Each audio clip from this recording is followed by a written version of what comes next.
Bonsoir.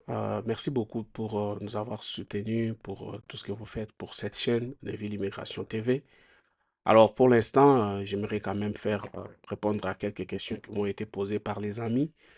Alors, parmi ces questions, il y a par exemple la question de savoir qu'est-ce qu'il faut faire pendant ces temps où l'immigration ou ICE, la police de ICE est en train de poursuivre les gens, les arrêtant nuit et jour.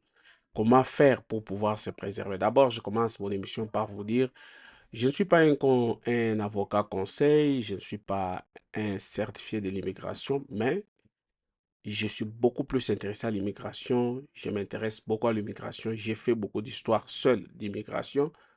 Alors, cette émission a été conçue juste à caractère informatif et éducatif pour la communauté francophone qui nous suit de partout. Et notre champ d'application se situe beaucoup plus pour ceux qui vivent aux États-Unis ou qui ont envie de venir aux États-Unis. Alors, pour toutes ces questions que vous posez, nous allons les répondre, nous les répondons petit à petit et au fur et à mesure. Alors, un petit conseil qui m'a été donc partagé par un avocat, c'est que dans ces temps comme ça, vu l'objectivité avec laquelle la police des ICE opère ces derniers temps, alors ceux qui sont pointés du doigt sont ceux-là qui ont des antécédents judiciaires. Donc, ça veut tout simplement dire que tu avais volé, tu avais tapé ta femme, bref, tu as quelque chose, tu as des calebasses derrière toi. Alors, qu'est-ce qui se passe? Tu es déjà une cible si tu n'as pas des documents. Alors, dès que toi-même tu fais l'auto-checking, tu te check, toi, tu fais d'auto-vérification, et tu te rends compte que je n'ai pas de problèmes qui sont derrière moi. Je ne me reproche de rien. Je n'ai jamais été devant l'officier judiciaire ou quoi que ce soit. Dans ces cas, ta chance d'être appréhendé diminue. Maintenant, bien après cela, il y a aussi une autre situation à travers laquelle les premières personnes qui sont ciblées sont d'abord ceux qui ont des antécédents judiciaires. Deuxièmement, le deuxième conseil, c'est qu'il faut éviter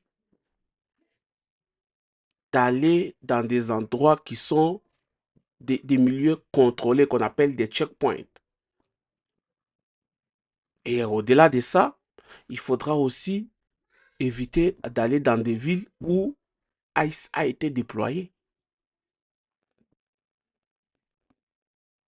Et aussi, il faut connaître les statuts de votre dossier et vous informer avec votre avocat.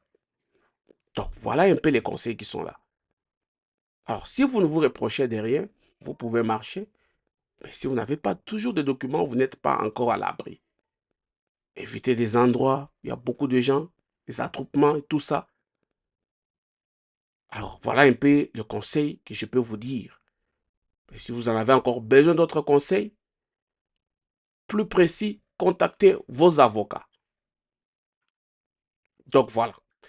Euh, il y a il y a d'autres questions qui m'ont été posées, par exemple, mais j'aimerais quand même euh, c'était d'abord à quand le début de la DV Loterie. Donc jusqu'à maintenant, avec les shutdowns, la DV Loterie n'est pas encore opérationnelle. Alors si vous connaissez qu'il y a quelque part où les gens jouent, alors je vous dirais alors, dites-nous, mais je sais qu'il y a des gens qui sont dans d'autres pays, qui prennent les photos des gens qui gardent, qui prennent leur argent qui gardent, mais qui vont commencer à appliquer leur DV Loterie quand cela sera ouvert. La DV n'a pas encore commencé. Mais cependant, il y a quelques conseils que vous devrez savoir. Qu'aujourd'hui, aux États-Unis, il se passe ce qu'on appelle la grève. Pas la grève, mais il y a la fermeture des dépenses budgétaires, l'arrêt des dépenses budgétaires. Pourquoi? Parce qu'il fallait que les deux chambres du Parlement américain puissent se mettre d'accord afin d'autoriser l'ordonnancement de ces budgets.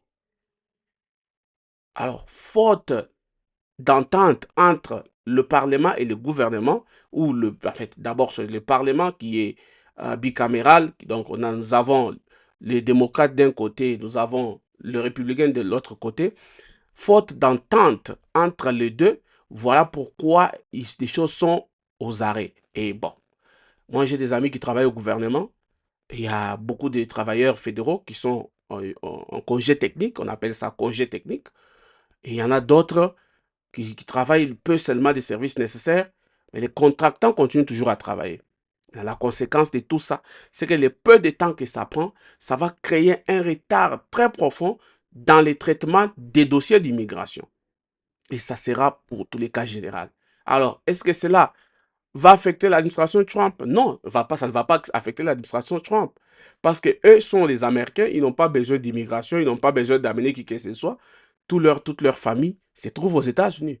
Maintenant, cela va nous impacter, nous qui sommes immigrants, qui avons des familles, qui avons introduit des dossiers pour appeler les parents, appeler les frères, les sœurs, les enfants qui sont restés, la femme, tout ça. Alors, trouvez que déjà avec le Covid qu'il y a eu en 2020, c'est ce qui fait que le dossier a commencé à traîner. Parce qu'avant 2020, une pétition pour un résident ne pouvait pas prendre plus de 24 mois pour tout le dossier jusqu'à l'obtention du visa.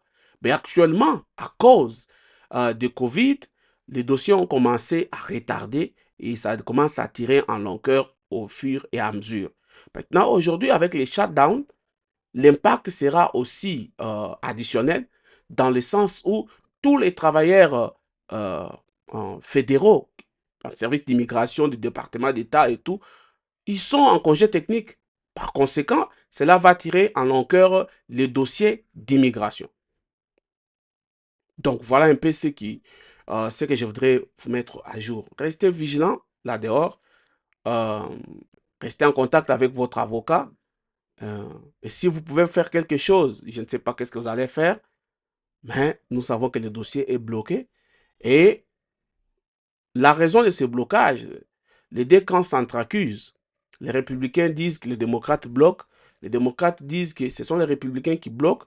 Eux, pour les démocrates, ils voudraient voir que dans ces budgets, qu'il y ait des allocations réservées aux avantages sociaux comme le Medicaid, comme par exemple le food stamp et consorts. Alors les démocrates voulaient, les républicains plutôt voulaient que ces allocations soient coupées des dépenses budgétaires afin de réduire la taxe pour ceux qui ont beaucoup d'argent, qui font des business et augmenter la taxe pour les travailleurs. Alors, c'est cette guerre-là qu'il y a entre politiciens et nous sommes des victimes. Donc voilà un peu certaines certaines mises à jour que je voudrais vous donner à propos de cette émission d'aujourd'hui. Alors, on se retrouve dans l'autre numéro où je vais vous montrer un peu rapidement comment remplir tel ou tel dossier. Et là, on se retrouve. Je vous dis merci. Abonnez-vous sur notre chaîne Neville Immigration TV. Partagez nos vidéos, likez nos vidéos et nous vous disons God bless you. Inch'Allah.